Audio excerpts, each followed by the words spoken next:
We last left off on part 1 of I Can Do Bad All By Myself to Play.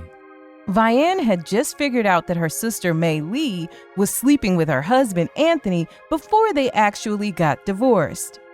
And now Mei Lee and Anthony have announced their engagement only 3 days after his divorce from her sister Vianne was final.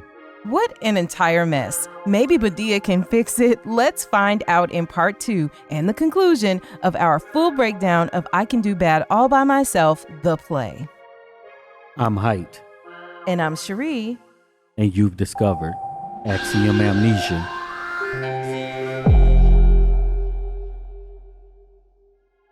We want to thank all of the supporters who helped to make this video possible.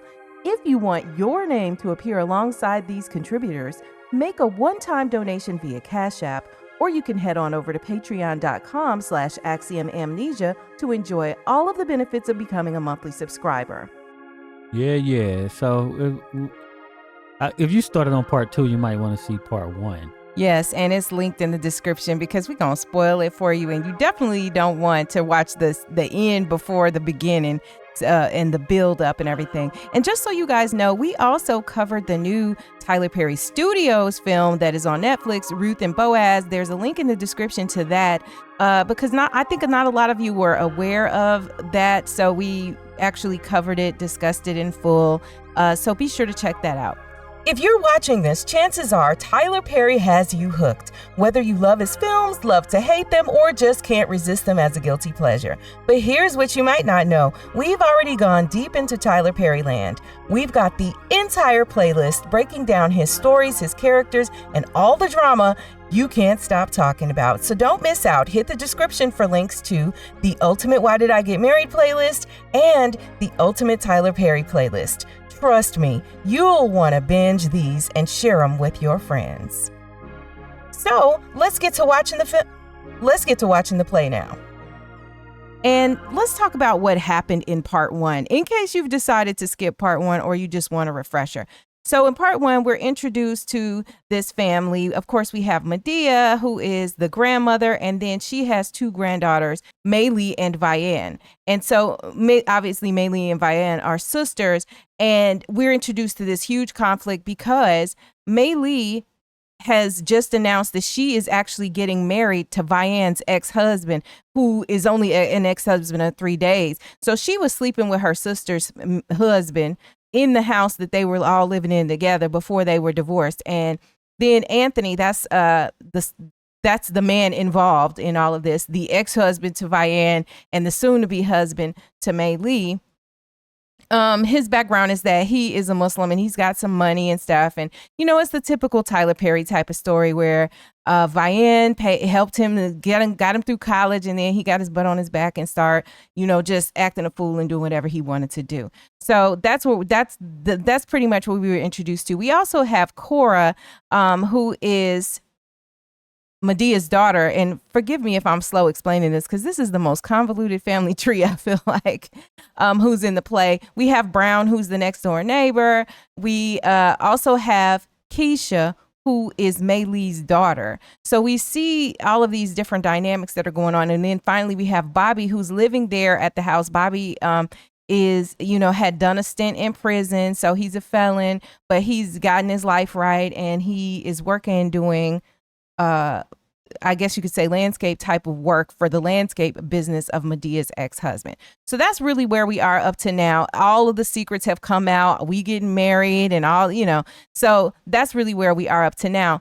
And it also came out right before we stopped that Vianne allegedly cheated on her husband, Anthony, first with Anthony's best friend, and that this is why she's feeling like Anthony wanted to get back at her by sleeping with her sister and now about to be marrying her sister.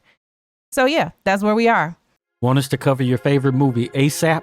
A one-time contribution of just $50 or more to Axiom Amnesia gets you a deep dive on demand, a 30-minute discussion on any film you choose. It's easy. Step 1, send $50 via our website, axiom.app, where you can pay via card, Apple Pay, or you can pay directly via Cash App at $Axiom Amnesia. See the links below. Step 2, tell us your movie, Email the name you want to appear on screen and what kind of deep dive you want.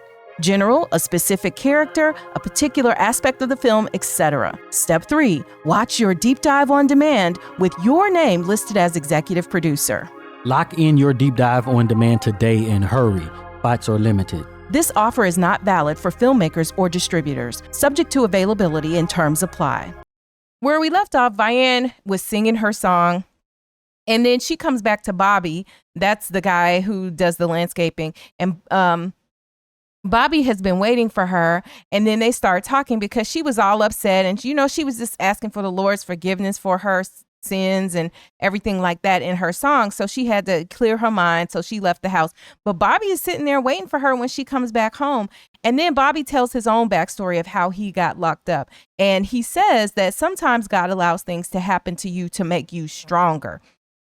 And he gives the story about how he used to have money and cars and material things, but he did not have God. And he has a praying mother, and that he and his brother got pulled over, and that he got 12 years for claiming the drugs or whatever was in the car since he was the youngest one. And he found God while he was in prison, and he became a new man, a saved man. So, but this was all part of the character that we saw. Kind of, he wears that on his sleeve. When he was getting into it with Anthony over the dinner, it was because Anthony's a Muslim, he is a Christian, and unapologetically so. So, they had conflict, and that's what happened between the two of them.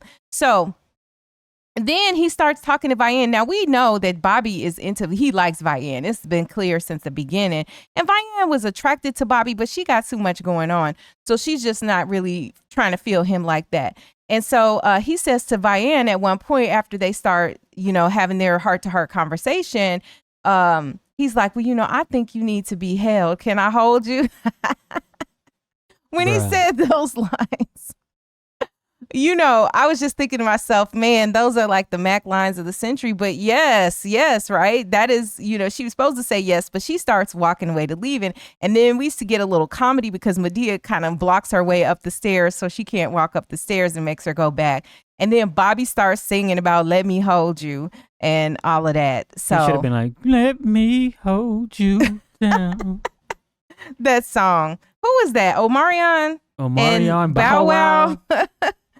So, but yeah, so after his song, and let me just say, his singing was pretty good, but it was very cliche for the time, kind of the way he did his runs and the tricks. It was almost like, I don't know, I can't relate him to somebody who was popular, but he was just doing some vocal tricks in there. But he sang, he sang the song pretty decently.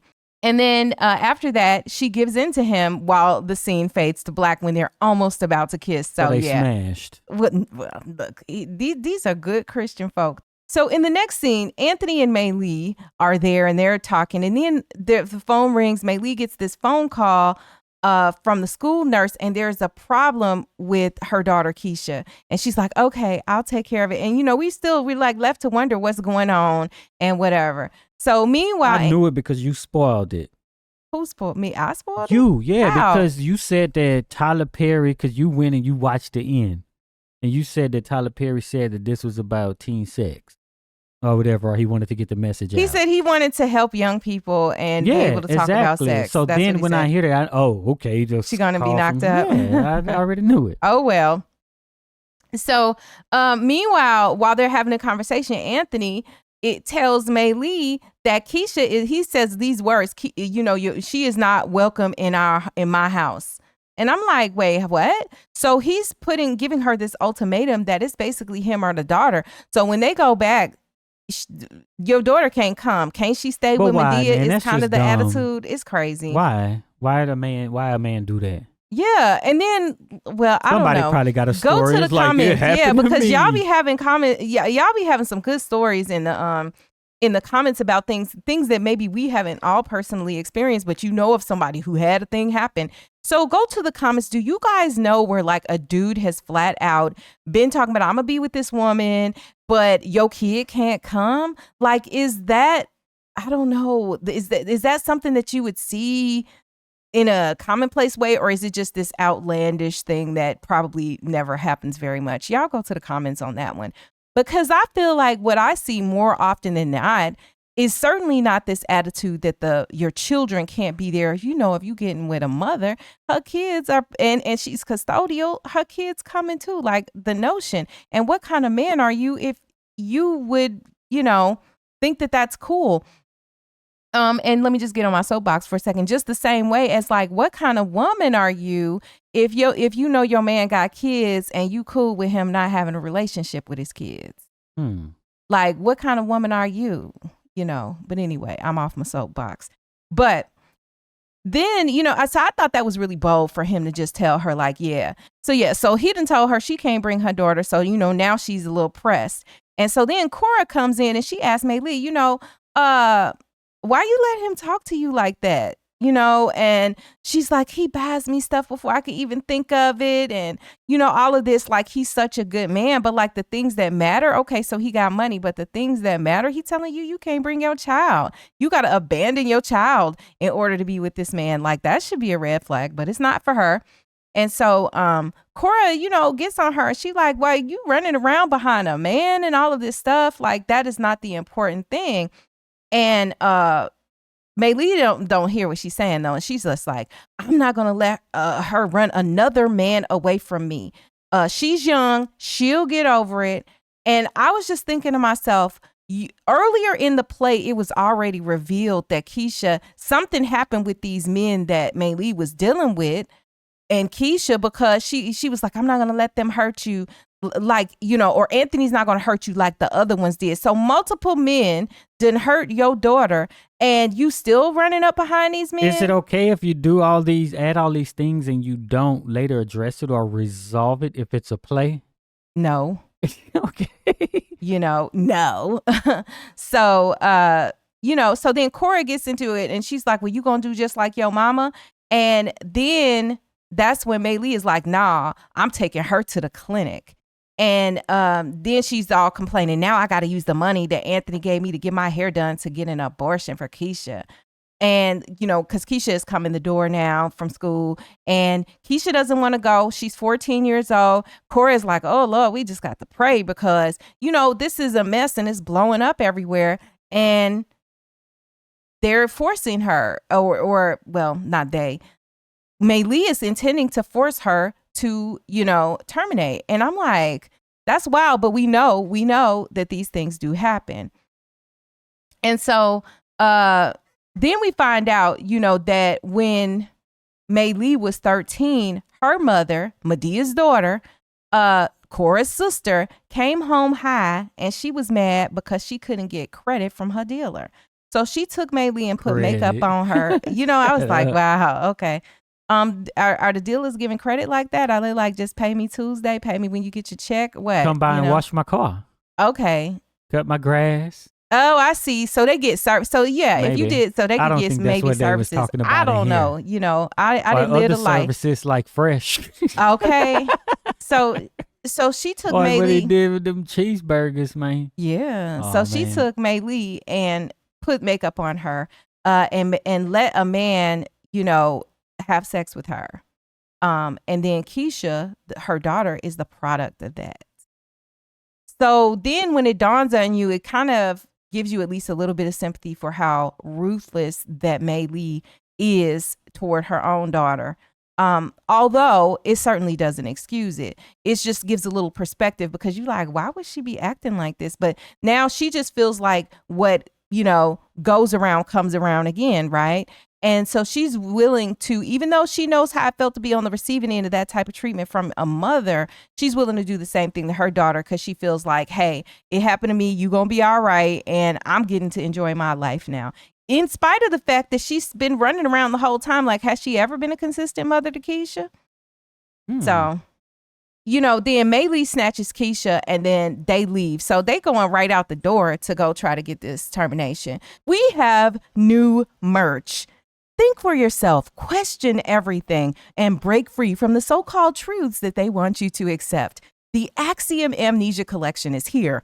Bold logo t-shirts and hoodies designed for thinkers like you who refuse to settle for assumptions. Stand out and make a statement. Show the world you don't just go along, you think critically. Plus, it's a great way to support the channel and keep the work that we do here going. Get yours today. The link's in the description, or visit us anytime at axiom.app. So then Cora sings a song and she's talking about, calling the demons out, because basically just everything is bad in this moment because so much chaos is going on that Cora is witnessing. So, of course, Cora is played by Tamala Mann, and every song she sings is going to be amazing. Like, she carried, vocally to me, she carried the show, as I want to say, as always, but not that, no slight against the other people, but like Tamala Mann's voice is just stellar to me, and the other people's voices are good. But yeah, Tamala Mann is kind of in a class of her own. Although I did really like Keisha's voice too. So in the next scene, it's Medea, and then she gets a call from somebody who won't identify themselves at first, and then she references. She's like, "Well, I got star 69." So now, is star 69 still a thing? Are people still using star 69? I don't think you need to, right? Because you know who called, because you have caller phone. ID, and you don't have a house phone. You just the number on your cell, right? Yeah, and if it's blocked, they ain't getting no call back, period. So let me explain to the youngins among you who really don't know. Star 69 was amazing when it came out. It came out in the 80s, and I remember when we got star 69 on our phone. And it was just amazing. It did put a hold on calling people and prank calling, because we used to do that for fun. It, right? Well, star 69 is just you press those buttons and then it's gonna call the person back. This calls back the last number that was called you. Yeah. Yeah. So before that, it was redial. So if you wanted to call somebody who had been called from your line, then you use redial, which at a time didn't exist. Right. So and then there were many ways to accomplish that, right? Because it was also like, if you could have a phone that would redial too, if you had a little schwanky phone back then. But for anybody who just had the regular trim line phone that might sit on the wall or sit on the floor with, the 50,000 foot cord, and you could drag it around the whole house. Yeah. Star 69 was amazing. Because because this was even before people really consistently had answering machines and caller ID. So you missing calls. You don't know who has called. You don't know who, and if you call somebody, shoot, you just had to keep calling until somebody answered. So if they were gone, you didn't know how long they were going to be gone. You didn't know if the call was being ignored. But the one fun thing as a kid with star 69 is the notion that somebody would be able to call you and hang up in your face, because that was the thing socially. That was the thing. The little girls at school, if y'all got in a fight or argument, or you had a problem, a lot of folk would call your house and hang up. They would call your house and hang up. That was like a thing, because we didn't have social media back then. So, people did petty things to one another in this way. But yeah, so an homage to star 69 for those of you who were old enough to remember. Share some of your star 69 stories in the comments too. But it turns out to be a call for Bobby, and it's about a job. And Bobby and Vianne, they come in the door, they're smiling and they're holding hands and whatever. And Medea is looking at them and she's like, "I want to talk to you, Vianne." And then, so the call, she gives a message to Bobby that, "Hey, this person called you." And then Bobby's all excited. So he goes to call the person back or whatever.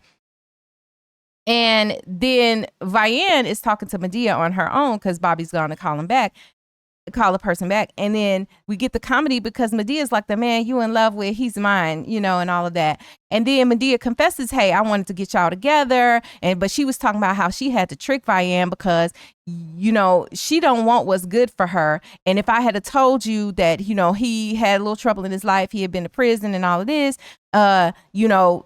but he's a good man, you wouldn't have wanted him. But when I say he dangerous, don't mess with him and stuff like that. That's the one y'all want to pick and whatever. So, this was another one of those monologue message moments. And so there's more comedy with like wrong Bible stories, because that's kind of part of Medea's shtick, right? Where she's either mispronouncing stuff or getting things wrong. She's calling it the Book of Jobs, and so Medea is weaving all of these things in. And I will admit, some of that stuff was pretty funny. The first time, yeah. And then we get Mei Lee and Keisha who come in, and then Medea's like, I want you to sit on down because I know what's going on. Cora told me that you trying to take that child up there to get a termination. And so then Keisha is there looking sad. Mei Lee is there, and she's just like, well, we couldn't do it because she too far gone, and da-da-da. So then Keisha goes, well, Keisha is talking to Medea. Medea's like, didn't I tell you about doing it? And she like, it was only once, and it only takes one time, obviously. But then Medea, tells her like, look, you gonna take care of this child. You gonna go to college. You gonna get a job. And what I liked about that is that there wasn't this idea that, okay, now you're on the track of you can't have your dreams or you can't have the things that were envisioned for you. You still going to school, but you're gonna have to work hard now. Like, it's just you ratcheted up the difficulty level, but it doesn't mean that what is planned for you has to be ruined because of you having a baby at a young age. And I like that message because truly, it happens to a lot of girls, a lot of young ladies. And I know so many women who were young mothers, teen mothers, who went on and did and accomplished plenty of things. Now, I know a lot who, but I still know plenty who that didn't stop anything. They were even more determined. And I like this attitude because I do think that there was this notion that if you were either a young mother, young and single mother, the stigma of that you have ruined your life, and that's totally not true. And I like that we have evolved to that understanding at this point in history. So then after that, Keisha leaves, and now we have Mei Lee left with Medea, and Mei Lee is talking to her, and Mei Lee is critical of Keisha. Like, first boy told her that she was cute. Is over here, she gonna chase behind him and give him his thumb and stuff like that. And basically Medea draws the parallel, like, you running after a man too. She ain't doing nothing no different than what you doing, So then, so yeah, the daddy is some boy from school. And I was relieved, honestly, when this happened. I know, because I was like, oh Lord, is it going to turn out to be one of is it Anthony? He been sneaking, because with the Tyler Perry, you never really know how flagrant it's going to get. Or is it one of the Mei Lee's exes that mess with her, But I think maybe it wouldn't have been Anthony, because he probably would have wanted her to live with him if that's what he was doing. Well, so at first I thought that's where he was going, because in the conversation where he tells her she's not welcome at the home, he starts out by being like, let's just drop this daddy stuff, right?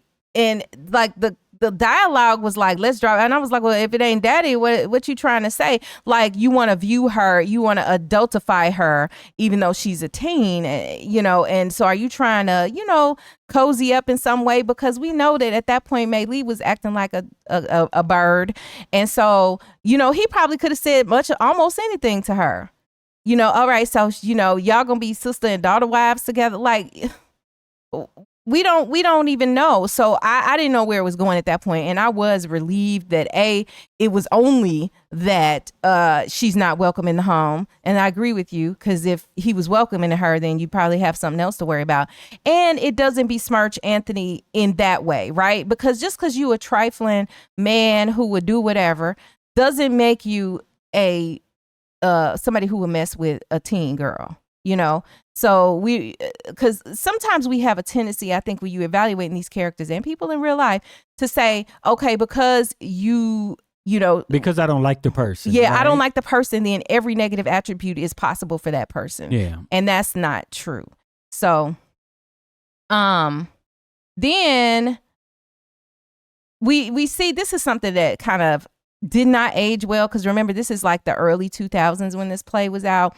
But so Mei Lee is wearing this Asian inspired outfit dress right? And so then Medea is speaking, and you know what I mean, speaking like in a fake Asian language, right? Mimicking. And she does it multiple times. And I'm like, okay, the audience laughs. And, it's very hard because it's not funny today.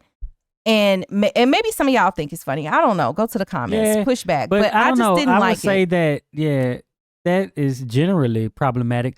But let's say like someone in Asia saw someone who was supposedly dressed like some American culture and then they mimic English to them. You know what I'm saying? That's kind of how that one goes off. So like it's not as flagrant as something that I would call like blatantly racist type of stuff. Yeah. But it's just you know what I'm saying? It's very otherizing and I didn't really care for that. But when she did tie it to was it the nail shop? The nail shop, right? Then right. that's like, yeah, all right, now yes, because now we're tying it into stereotypes and stuff like that.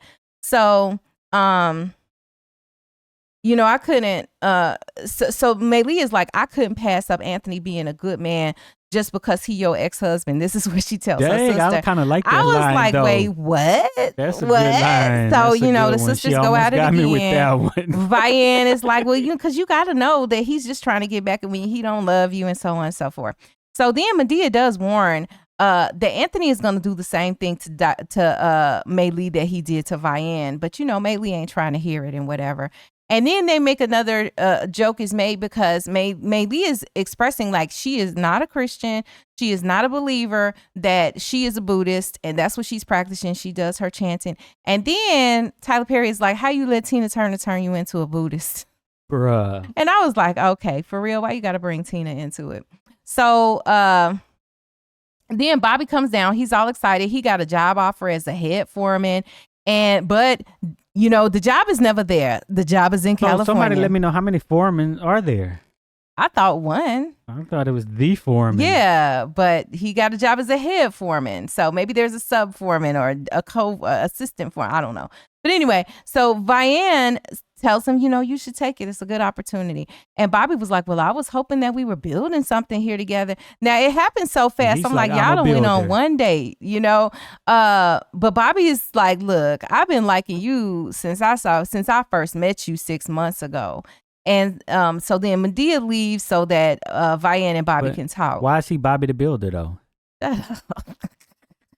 I don't know. It just sounds right to say Bobby the Builder. Like Bob the Builder is a show, a cartoon, something. Mm-hmm. So then Vian is like, she's not ready to give her heart to a marriage. She's like, you want things I don't want and I'm not ready for. You want marriage and kids and stuff like that. And then it dawns on me, because of the stuff he starts saying, that Bobby is Sheriff Troy, right? And see, all of y'all who have seen these probably really know this. So Bobby is Sheriff Troy from the Why Did I Get Married movies, right? And this is where that character came from, except with the exception of the ex-con piece, but with the knight in shining armor piece of it, right? He is the good guy who doesn't do wrong things and all of that stuff, except Sheriff Troy was virtually spotless. I asked you the other day, I said, what did Sheriff Troy ever do wrong? Like, Sheriff Troy is literally the Boaz of every situation. Smack Sheila? Well, I don't know that he was about to. This is in Why Did I Get Married Too? When he walks in, when he walks in on Sheila taking care of Mike. But I think he was snatching away from her. What a flaw although that was a really good one. Right? Because he upped and left Colorado, right? And then there's some people, probably not our audience, who would say that a man should be doing the leading and Sheila was leading. Well, he should have made the decision to, nah, bro, we ain't going. So you staying here. We staying here with our new baby. But so I don't know, but we might need to talk about that at some point. But so Bobby, again, says he likes her and everything, but he is just really Sheriff Troy. He is just another version of Sheriff Troy.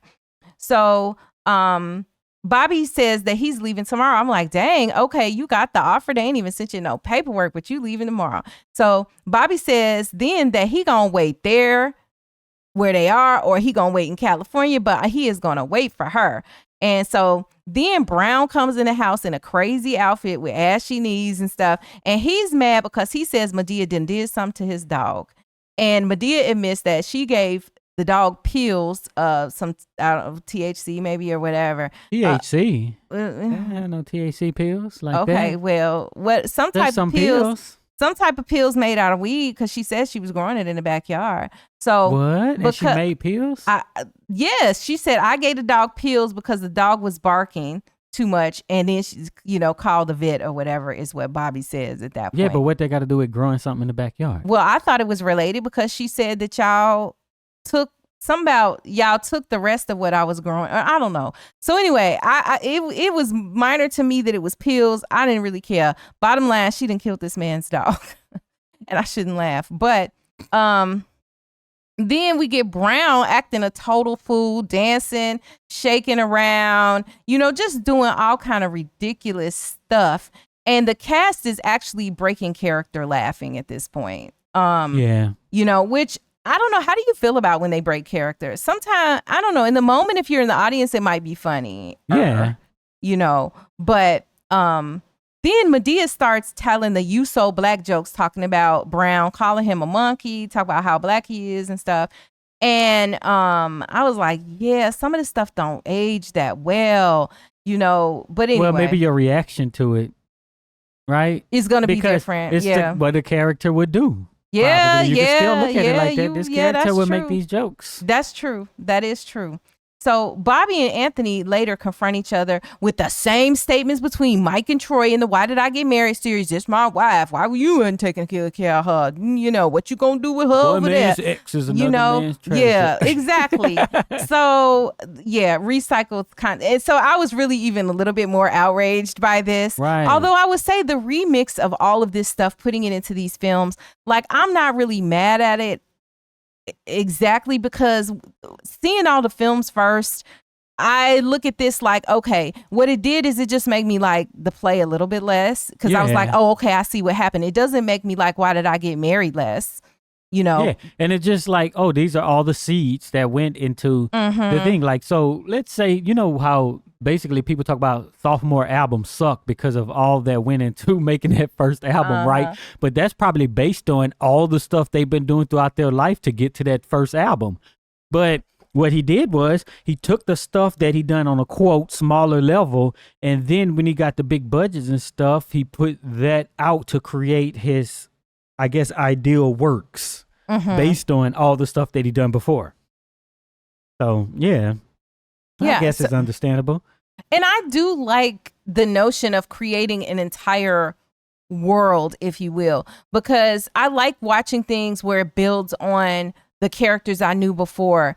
I love books like that because I feel like I'm invested in. At the end of a book where the novel is just the beginning and the end, and that's it, then I always feel like I want more. I wish there was more. I want to hear about this other character. And that was another reason why, as a young person, I really, really, really loved the Sweet Valley High series. And you know what books. Comedians do, right? They go and they tell all these jokes and they find the ones that work the most. And then like, people who they be like, oh, I have this old sketch, right? They put the sketch from something they done on stage, right? Into like Saturday Night Live and things like that. And then some of them turn into movies and offshoots of that come into movies. So it's just the remixing of content. The problem is now is that we have access to all of these things, which kind of pieces it together for us, and it's kind of less impressive. Well, it reminds me a little bit too of, and this is why, even though I didn't like some of the comedy stuff that didn't age well, I'm giving grace there because, we all have different ideas, opinions at different times. Also, this was something, notice that he didn't put these things in the films. So he understood, but you getting the laughs where you can. And saying things that were more acceptable at the time. Like if y'all go back and watch stand-up comedy from Eddie Murphy and Richard Pryor and what they were doing in the 70s and Eddie Murphy in the 80s, right? And the stand-up, if you looking at Delirious and Raw and all of that stuff, the stuff they were saying would be some of it would be totally unacceptable today. You could not stand up and tell those jokes today, some of them. Right. And so there's grace for that, but nobody would look back and say, "Oh, Eddie Murphy was terrible because he said that." And I'm not saying that about Tyler Perry either. It's just that right now, just kind of cringeworthy moments in some of this stuff. But it also reminds me too of just last night you were watching something about one of the creators, and one of the creators you watch about fitness has a PhD.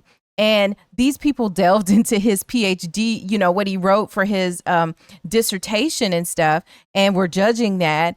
And like the notion of, it was back when you wrote, like everything you ever wrote now. And this is kind of, I guess, tangentially related to social media, right? And that you could have written something, or tweets and all that, right? You could have written something 15 years ago that is completely not representing who you are today, especially if you were young. Luckily 15 years ago I was grown, but I mean, I still had different thoughts. I'm not the same exactly as I am today. I'm more like myself than somebody who's maybe a teen and writing crazy stuff on social media. But, is it fair completely to judge people off of what they may have said or presented at that point? And, so it kind of made me think of that too. For those of you who don't know, you should visit axiom.app. And you'll be able to look at all of the recent videos across all of our channels. And I'm putting that on the screen right now just so y'all can see it and see what it looks like, because there are a ton of videos that are over there. And also, I think that there are at least about 100 exclusive videos that are available for our Patreon members and our YouTube members. So, if you're interested in more of our content, as I've seen many of you binge watching, be sure to check those things out. So then while they're arguing, Bobby and Anthony, Madea comes in running from police sirens or whatever. And Anthony is now, after Madea goes on upstairs or whatever, Anthony is threatening Bobby. And he's like, look, one call and I can make your freedom end, because he can send Bobby back to jail because he knows Bobby's parole officer from high school. And so he tells Bobby, leave Vianne alone or you going back to prison, buddy. And you could tell Bobby got scared for a second, but he finally is like, bruh, do what you got to do. He said, I'm going to pull a Terry on you. No weapon formed against me shall prosper, basically, is what he says. Yeah, y'all could go around believing that stuff. Like, not saying that don't believe that, but believing that nothing bad is going to happen to you. Nothing bad is going to happen to you because you pulled that quote out. Yeah. So, because to quote him from this, sometimes bad things can happen to you, so that you can give the glory and the praise and, whatever. Yeah. So, but it doesn't make those bad experiences feel good just because they may be for a greater good. Yep. So, then Bobby and Vianne are there as Bobby is about to leave for California. And then Bobby just asked Vianne, look, come on, come with me, come too. And they're interrupted when Maylee and Madea comes in. And then Bobby, gets his stuff and everybody's like, okay, bye, Bobby. And Bobby walks out the door and whatever, but not before Madea is making like Bobby and Whitney type jokes. And then, Madea is like, telling Vianne she is a fool. You a fool for letting that good man walk about that door. That's a good man, Savannah. And so Madea is telling him, go get Bobby. And then she goes to the door like she gonna go try to meet Bobby at the airport or wherever. And then Bobby just popped back up. Bobby is at the door. And so then he comes in and he proposes to Vianne and she says yes. And I wanted to see her running through the airport. I know, but you were like, how they gonna do that set? Y'all, if you could just hear Heit in his comments sometimes. So then Madea needs Vianne to drive her somewhere because remember, the cops were just chasing Madea and she's like, I can't drive because they got my license plate.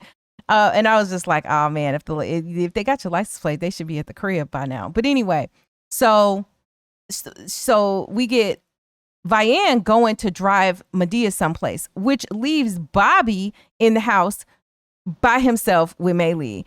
And Maylee is starting to talk to Bobby and she's all like, congratulations. And my sister always comes out on top, just seemed like a total hater in the process of all that. And, Keisha is there as well and stuff. And then we get Madea popping in and out like, you need to come, or Cora, come down here and watch them because, basically Maylee is a floozy and you can't leave your man up around Maylee.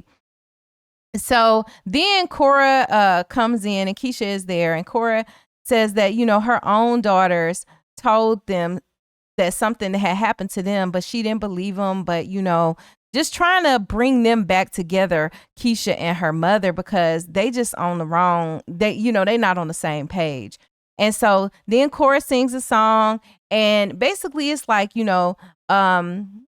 hallelujah, thank you, Jesus, no matter what may come your way, that basically to still have faith, still have belief. Keisha's crying and feeling the song. Her mother is, very moved, and mother and daughter hug, and they are resolved to be, they're willing to forgive each other and move forward.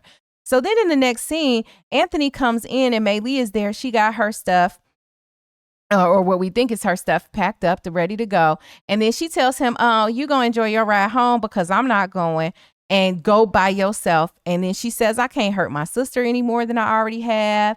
And, I'm going to be, I'm going to be here for my child from now on, and, whatever. So then Anthony is like, you'll never find another man who will love you like me. And Mei Lee says, I hope not, because I can do bad all by myself. So there we get the reference. We were talking about it earlier. So I don't know. How did she come to this conclusion? She said, I could do bad all by myself. So she's going to be by herself and do bad, but hopefully do better. She was doing good with him. Well, not if she didn't have her daughter. Oh, she wasn't able to be a mother. That part. She didn't want that. That's crazy how she made that 180 so quickly. They didn't even have the church scene. They basically had a living room church scene that brought her over. But she was just like, I turned my life around. And I'm going to stand by my child from now on. You ain't no good. And then Bobby is standing there, and he's basically tell Anthony to step, And so then Mei Lee asks her sister Vianne to hug her. When Vianne comes in, they hug. Cora sings again, and then the whole group gets together singing and talk about prayer can change things if you believe. And then it's inspirational, and they kind of address each group of people. Oh, the men, if you feeling like this, the mothers, if you feeling like that, the children, and just women in general, and all of that. And that's it. And they end on that note. Now, this left me with so many questions. Okay, well, what had happened to your daughters, Cora? Tell me about that. Like you can't plant certain seeds and not resolve it. Maybe it's in another play. Maybe. And see, maybe you had to know. In another play, but don't tell us. Don't tell us, but let us know. Hey, your answers are answered in another play. So there's that. Then there's back to what you brought up earlier.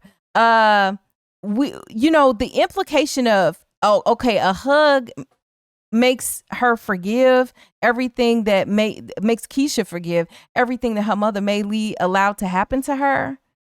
And especially with the and we don't even know what they did to hurt her. It's just implied, these men did things to hurt you, and your mind could run rampant with all of the possibilities there, physical, sexual, what is it, And just because it hurt, does that mean that it's bad? Because some people get hurt if you say you can't have chicken nuggets. I'm just saying. This is facts, So, but the fact that the mother said it kind of validates it a little bit, I think. Which mother? The trash mother? I guess. So yeah. So I obviously, I always ask the question, which was better, the movie or what? And the movie is better. Yeah.